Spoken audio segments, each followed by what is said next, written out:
Hi hello ನಮಸ್ಕಾರ. ನಾನು ನಿಮ್ಮ ಯುವ ಪಡುಕೋಣೆ.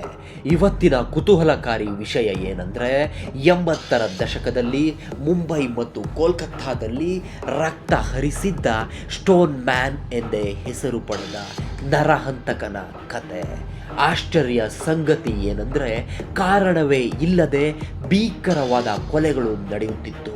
ಅಷ್ಟಕ್ಕೂ ಕೊಲೆಯಾಗುತ್ತಿದ್ದವರು ಶ್ರೀಮಂತ ವ್ಯಕ್ತಿಗಳು ಅಲ್ಲ, ಉದ್ಯಮಿಗಳು ಅಲ್ಲ, ಗ್ಯಾಂಗ್ಸ್ಟಾರ್ಗಳು ಅಲ್ಲ, ಪುಡಿ ರೌಡಿಗಳು ಅಲ್ಲ. ಈ ಒಂದು ಭೀಕರ ಸರಣಿಯ ಕೊಲೆಯ ಪ್ರಕರಣ ಮುಂಬೈ ಮತ್ತು ಕೋಲ್ಕತ್ತಾದಲ್ಲಿ ನಡೆಯುತ್ತಿತ್ತು. ಆದರೆ ಈ ಕೊಲೆಗಾರ ಯಾರೆಂದು ಇಂದಿಗೂ ತಿಳಿದಿಲ್ಲ ಎನ್ನುವುದೇ ವಿಪರ್ಯಾಸ. ಹೌದು, 80ರ ದಶಕದಲ್ಲಿ ಪ್ರಮುಖ ನಗರಗಳಾದ ಮುಂಬೈ ಮತ್ತು ಕೋಲ್ಕತ್ತಾದಲ್ಲಿ ರಾತ್ರಿ ಕಳೆದು ಹಗಲಾಗುವುದರ ಒಳಗೆ ಅಮಾಯಕರು ಉಸಿರು ಚೆಲ್ಲಿ ಶವವಾಗುತ್ತಿದ್ದರು. ಈ ಅಮಾಯಕರನ್ನು ಆ ನರಹಂತಕ ಕಲ್ಲಿನಿಂದ ಅವರ ತಲೆಯನ್ನು ಚಜ್ಜಿ ಸಾಯಿಸುತ್ತಿದ್ದ. ಹೀಗೆ ನಿಗೂಢವಾಗಿ ಹತ್ಯೆಗೀಡಾದವರ ಸಂಖ್ಯೆ 26. ಕಾಕತಾಳಿಯೋ ಉದ್ದೇಶಪೂರ್ವಕವೋ ಗೊತ್ತಿಲ್ಲ.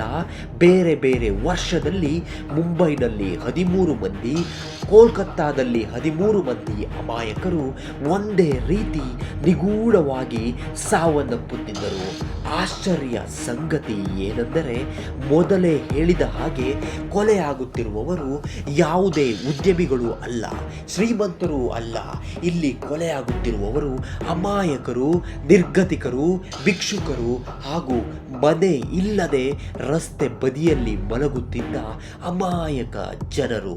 ಅಲ್ಲದೆ ಕೊಲೆಯಾದ ಜನರ ಬಗ್ಗೆ ಯಾವುದೇ ಗುರುತು ಕೂಡ ಪತ್ತೆಯಾಗುತ್ತಿರಲಿಲ್ಲ. ಯಾಕೆಂದರೆ ಯಾರೂ ಕೂಡ ಇವರು ನಮ್ಮ ಸಂಬಂಧಿಕರು ಎಂದು ಮೃತದೇಹವನ್ನು ಸ್ವೀಕರಿಸಲು ಕೂಡ ಬರುತ್ತಿರಲಿಲ್ಲ. 1985ರಲ್ಲಿ ಈ ಒಂದು ನಿಗೂಢ ಕೊಲೆ ವಾಣಿಜ್ಯ ನಗರಿ ಮುಂಬೈನಲ್ಲಿ ನಡೆಯುತ್ತದೆ. ಅದೇ ಮೊದಲ ನಿರ್ಗತಿಕ ನಿಗೂಢ ಕೊಲೆ. ಸಿಯಾನ್ ಮತ್ತು ಕಿಂಗ್ ಸರ್ಕಲ್ ಇಂತಹ ಭಯಾನಕ ರಕ್ತಪಾತಕ್ಕೆ ಮೂಕ ಸಾಕ್ಷಿ ಎನ್ನಬಹುದು. ಇಲ್ಲಿ ಒಬ್ಬೊಬ್ಬರ ಕೊಲೆಯಾಗುತ್ತಿದ್ದಂತೆ ಇಡೀ ಮುಂಬೈ ನಡುಗುತ್ತಿತ್ತು. ಒಂದೊಂದು ಕೊಲೆಯೂ ಕೂಡ ವಾಣಿಜ್ಯ ನಗರಿಯಲ್ಲಿ ಭಯದ ವಾತಾವರಣವನ್ನು ಮೂಡಿಸಿತ್ತು.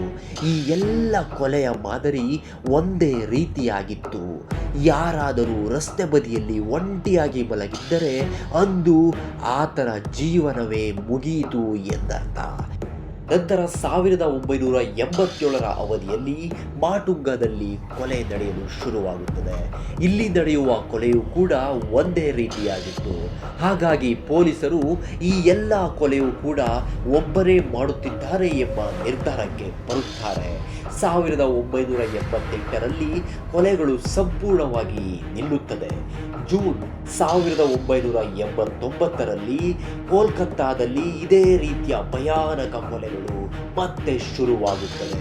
ಮುಂಬೈನ ಹಂತಕರೇ ಮತ್ತೆ ಕೋಲ್ಕತ್ತಾದಲ್ಲಿ ಈ ಕೊಲೆಯನ್ನು ಶುರು ಮಾಡಿದ್ದಾನ, ಅಥವಾ ಈ ಕೊಲೆಗಳಿಂದ ಪ್ರೇರೇಪಿತನಾಗಿ ಇನ್ನೊಬ್ಬ ಹಂತಕ ಹುಟ್ಟಿಕೊಂಡಿದ್ದಾನೋ ಎಂಬುದು ಕೂಡ ಯಾರಿಗೂ ಗೊತ್ತಿರಲ್ಲ. ಕೋಲ್ಕತ್ತಾದಲ್ಲಿ ಕೂಡ ಅಮಾಯಕರು, ಭಿಕ್ಷುಕರು, ರಸ್ತೆ ಬದಿಯಲ್ಲಿ ಮಲಗಿರುವಂತಹ ಅಮಾಯಕ ಜನರು ಕೊಲೆಯಾಗುತ್ತಾರೆ. ಸರಿ ಸುಮಾರು 6 ತಿಂಗಳುಗಳಲ್ಲಿ 13 ಮಂದಿಯನ್ನು ಕೊಲೆ ಮಾಡಲಾಗುತ್ತದೆ. ಕೋಲ್ಕತ್ತಾದಲ್ಲಿ ಹೌರಾ ಸೇತುವೆ ಬಳಿ ಹೆಚ್ಚಾಗಿ ಈ ಕೊಲೆ ನಡೆಯುತ್ತಿದ್ದು, ಈ ಕೊಲೆಯಿಂದ ಇಡೀ ಕೋಲ್ಕತ್ತಾನೇ ಬೆಚ್ಚಿ ಬಿದ್ದಿತ್ತು.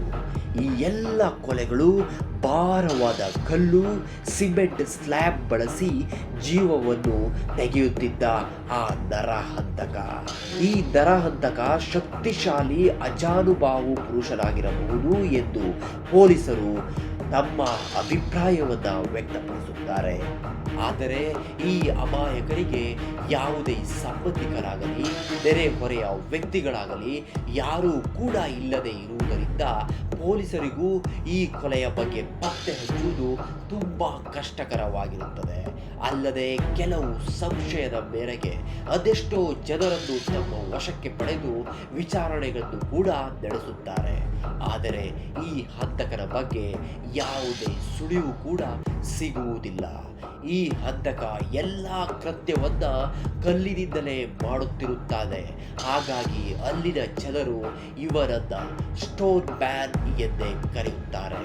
ವಿಪರ್ಯಾಸ ಏನೆಂದರೆ ಕೊನೆಗೂ ಈ ನರಹಂತಕ ಸ್ಟೋನ್ ಮ್ಯಾನ್ ಯಾರೆಂದು ಪತ್ತೆ ಹಚ್ಚಲು ಆಗುವುದೇ ಇಲ್ಲ. ನರಹಂತಕ ನಿಗೂಢವಾಗಿಯೇ ಉಳಿಯುತ್ತಾನೆ. ಇದೇ ವಿಪರ್ಯಾಸ ಸಂಗತಿಯಾಗಿದೆ.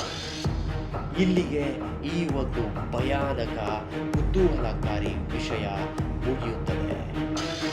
ಇಂತಹ ಕುತೂಹಲಕಾರಿ ವಿಷಯಗಳಿಗಾಗಿ ನಮ್ಮ ಚಾನಲ್ ಅನ್ನು ಸಬ್ಸ್ಕ್ರೈಬ್ ಮಾಡಿ. ಧನ್ಯವಾದಗಳು. ನಿಮ್ಮ ಯುವ ಪಡುಕೋಣೆ. ಮತ್ತೆ ಸಿಗ್ತೀನಿ ಇನ್ನೊಂದು ಕುತೂಹಲಕಾರಿ ಘಟನೆಯೊಂದಿಗೆ. Thank you.